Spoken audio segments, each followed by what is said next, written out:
Hello? Do you see my eyeliner? It's so pretty. Oh wait, other eye. This one's better. Hello? Oh, I zoomed the wrong way.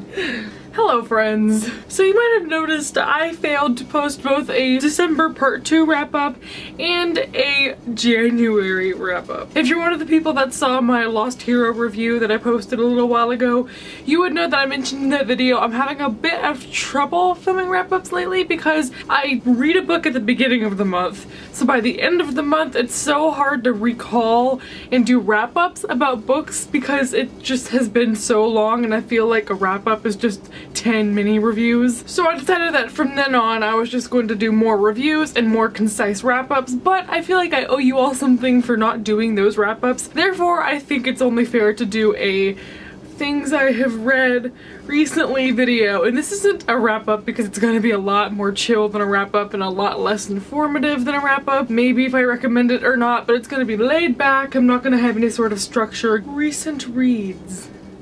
Let's get started. But of course my phone internet's slow. While we're waiting, I'm gonna give you all a recommendation.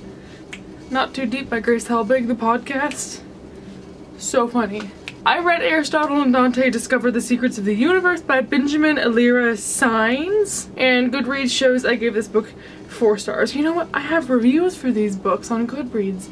I can refer to my reviews. Everyone seems to love it. It's about 2 boys, friendship, gayness. I don't remember anything other than the general how I felt about it, which was alright. It definitely wasn't like the 5 big star book that I thought I would be expecting, but it definitely was pretty good. I remember I loved the writing. I thought the main character was really witty, and I liked the friendship dynamic between the 2 boys, as well as the other things. But yeah, this book was good. 4 stars. It was cute. Wasn't the best thing in the world, but I would recommend it. The next book I read was Winter by Marissa Meyer, and I'll just disclaim right now, I wasn't the biggest fan of the Lunar Chronicles series to begin with. My problem with it is that I really only like Cinder, so the rest of it was boring to me, and some of the other characters I'm like, go away. I know everyone's obsessed with Wolf and Thorn, but I just, like, I don't care.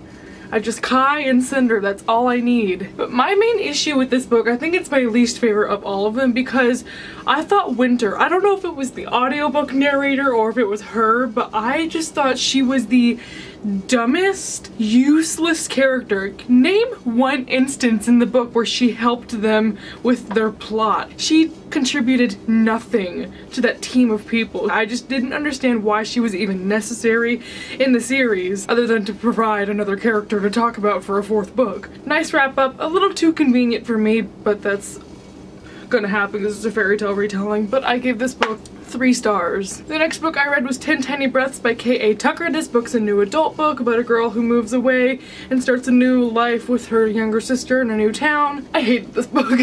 I gave the book 1 star, and it was a combination of things. I hated the main character. She was such a bad word. I didn't understand anything she did. I didn't relate to any of the decisions she made, and it just wasn't fun to read because it was all angst, and I hated the main guy. I hated the just like everything. It wasn't good. I don't even remember why I didn't like it, but I hated it. There was slut shaming in it because she worked at a strip club. There was an unhealthy relationship, and I was not a fan. Would not recommend it. Save your time, save your money. Moving onward to another horrible book, Beautiful Disaster by Jamie McGuire. You all warned me I would hate it, and I did. I gave it 1 star. Another new adult book, but this one's about a girl who's with a guy that is psychotic. Coming from someone who just read 50 Shades of Grey this month, this guy is like 70 million times worse than Christian Grey. Like, gross. I don't want to, This is the only new adult book ever that has bored me. It's that bad. I'm moving onward again. I can't do it. Going into January, is this? No, this is still December. I don't even remember. What is time? Time is an illusion, is what time is. Don't let them tell you otherwise. The next book I read was one of the first good ones I'd read in a while. That was A Tale for the Time Being by Ruth Ozeki, and I loved it. I gave this book 5 stars, which is the first 5 star I've given in a while, I think. It's about a girl who writes a diary, and she's from Japan, and she sends it in the ocean and someone in California or Washington finds it, and it goes in between those two perspectives. I loved this book because it made me think, and it was different than anything I've ever read before. This book made me learn so many new things, and it made me consider so many different perspectives that I hadn't realized existed before. So I loved it for the fact that it just elicited so much deeper thought in me. I was actually Googling things about Japan because I wanted to learn more about the history and the language and stuff like that. So it just sparked interest in me, and that's very hard to do. I liked it. I loved it. 5 stars. Also beautiful writing. Would highly recommend that one. The next book I read was The Rosie Project by Graham Simpson. It's about a guy who is really picky about the girlfriend that he wants, and he's going through women trying to find a perfect match, and then he meets Rosie. I'm struggling with how I want to phrase this because in my phrasing on Goodreads I offended someone, and that was not my intention, and I don't know how to phrase this otherwise, but I know that the main character has some form of like autism, but this book made me a little bit uncomfortable.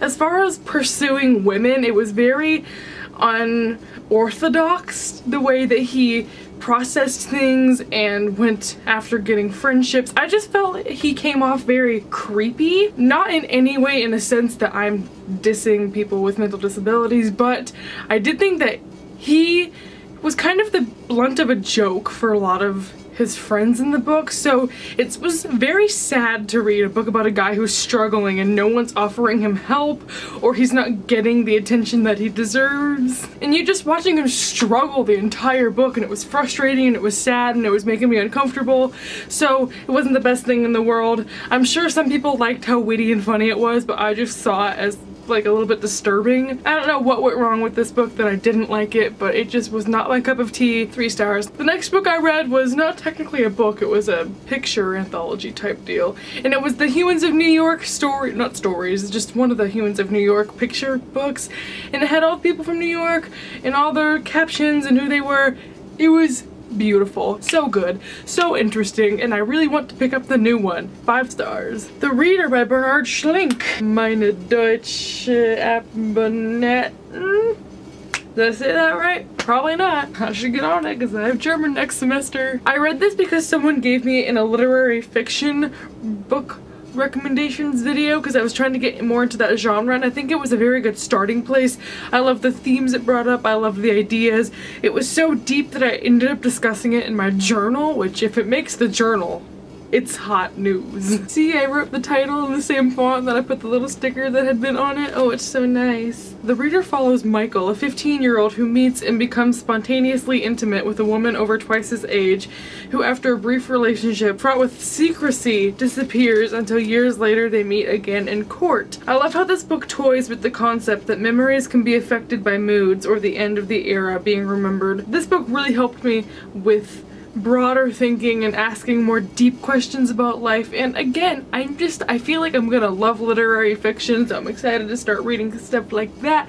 I gave The Reader 4.5 stars just because there were a couple of like logistical things that I was like, why? Then I read Say What You Will by Kami McGovern, which is a book about a girl with cerebral palsy who gets in a relationship with a guy with OCD. The two people felt very incompatible, and the girl was always pressuring the guy to do stuff he didn't want to do, and it just did not seem healthy to me. However, I love the discussion of nonverbal people as like intelligent and able to have relationships with people, so I definitely enjoyed that aspect of it, and it's the first book I've read about a nonverbal girl. Enjoyed it because of that, but ended up not digging the romance in it. Continuing onward with books about mental illness, I read Finding Audrey by Sophie Kinsella next, which is a book about a girl with severe anxiety, and I thought this one was so cute, and I understand why people rave about Sophie Kinsella because I loved her writing. I mean, I'm not a doctor, but I feel like the anxiety that Audrey had became like a curable thing, and I wouldn't think that anxiety is curable, and if so, I don't know why it was portrayed that way. I don't know, but it seemed like a totally like come and go type episode in her life, which might not be the most accurate representation of anxiety. It was cute, it was funny. I liked how it was told in like a teenage narration, and it was snarky and funny and relatable. I gave it 3 stars. The next book I read is also another new, really good one. Kiss of Deception by Mary E. Pearson? I got it right. This book follows a princess who runs away from her wedding and 2 men chase after her. The prince she was supposed to get married to and an assassin from another kingdom trying to separate the 2 families, and you don't know which is which because it's told in 3rd person and it's all mysterious and it's fantasy, and I adored it. I need to pick up the sequel soon before I forget what happens in the first book, but I thought the characters were so dynamic. The main character was so strong and sassy and resilient. Loved the 2 boys. Loved the entire way that it pans out with all the mystery. So good. Can't wait for the sequel. It seems like it's gonna go really great because the world building is getting to be grandeur and I cannot wait. I loved it. 5 stars. Actually being real, I think I might have given it 4.5 stars, but still really good. And unless I forgot a couple of things that weren't on Goodreads, that is everything that I read since we last talked. Thank you all for watching. I hope you all liked this. I'll probably never do a video like this again unless you tell me, hey, I like how you did that one video. And even then, I'd probably never do it like this again because this is just a result of my own laziness. If you have read any of the books that I discussed, you should let me know. And until next time, goodbye!